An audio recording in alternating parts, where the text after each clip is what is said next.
इतना विशाल ज्ञान है लेकिन सहज बहुत है। अरे ये क्या बात हो गई, इतना विशाल ज्ञान और सहज कैसे, इतना सहज कैसे हो सकता है? इतना सहज है कि लूले लंगड़े अंधे कोढ़े काने कुब्जे सबको इस ज्ञान को उठा सकते हैं।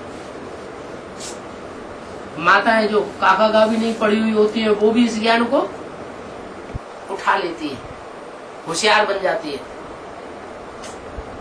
वो दीदी दादियां कोई खास पढ़ी लिखी नहीं थी, उनको बाबा ने पढ़ाई लिखाई पढ़ाई थोड़ी बहुत। आज इतनी बड़ी संस्था वो कंट्रोल कर रही है।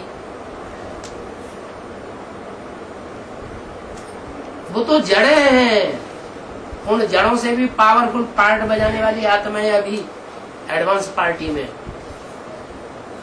जो उससे भी बड़ा हुजूम दुनिया में तैयार करने वाली है।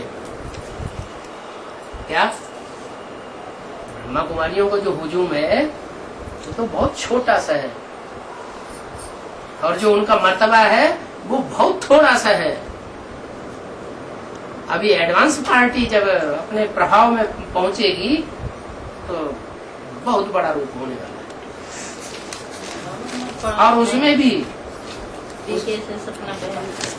भी माताएं काम करेंगी, माताएं कंट्रोल करेंगी, क्योंकि माताओं का मर्तबा बाप पढ़ाने के लिए आया हुआ है।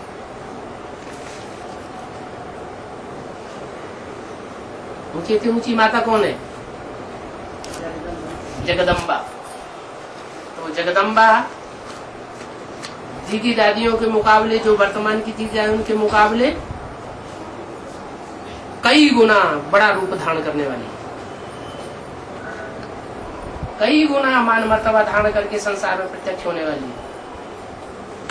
ये सब प्रत्यक्ष होना तब होता है जब बाप गुप्त हो जाता है। आदि में भी बाप गुप्त हुआ, और जड़ों में वो ब्रह्मा कुमार कुमारी अभी प्रत्यक्ष हुए, और अभी भी बाप बच्चों की आशा पूरी करेगा।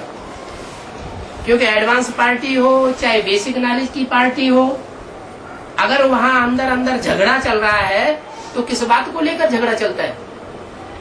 मूल झगड़े का मुद्दा कौन सा होता है? नहीं मालूम? अधिकार।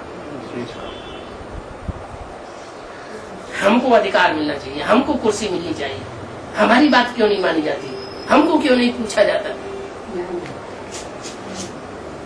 बाहर की दुनिया में भी अधिकार की लड़ाई चलती है, और आधार मूर्तों की दुनिया में भी अधिकार की लड़ाई चलती है, और बीज रूप आत्माओं की तीसरी दुनिया में भी अधिकार की लड़ाई, जिसको बानर सेना कहा जाता है,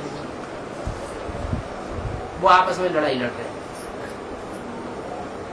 तो बाप तो सब बच्चों की आशा पूरी करेगा ना, करेगा कि नहीं करेगा? है? करेगा, तो उनकी आशा पूरी करता है। अच्छा करो राजा।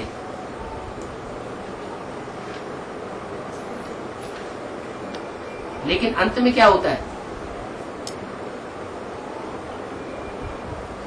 माताओं का खूब मर्तबा बढ़ाते हैं, बढ़ते बढ़ते बढ़ते बढ़ते फिर अंत में क्या करते हैं? अरे सीढ़ी का चिर भूल गए?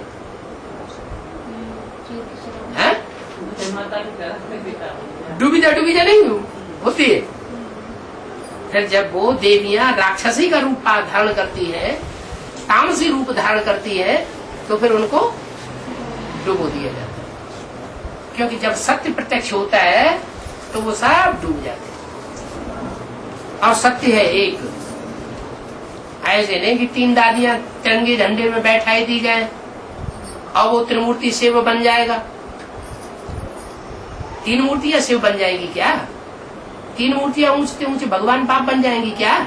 नहीं। तीन मूर्तियों में एक ही मूर्ति सबसे ऊंची से ऊंची है, जो भगवान के रूप में संसार में प्रत्यक्ष हो सकती है। तो बाप अंत में फिर प्रत्यक्ष होता है, और प्रत्यक्ष होकर के एक तरफ आखिरी स्थापना का नजारा और आखिरी विनाश का नजारा होता है, और नई दुनिया की स्थापना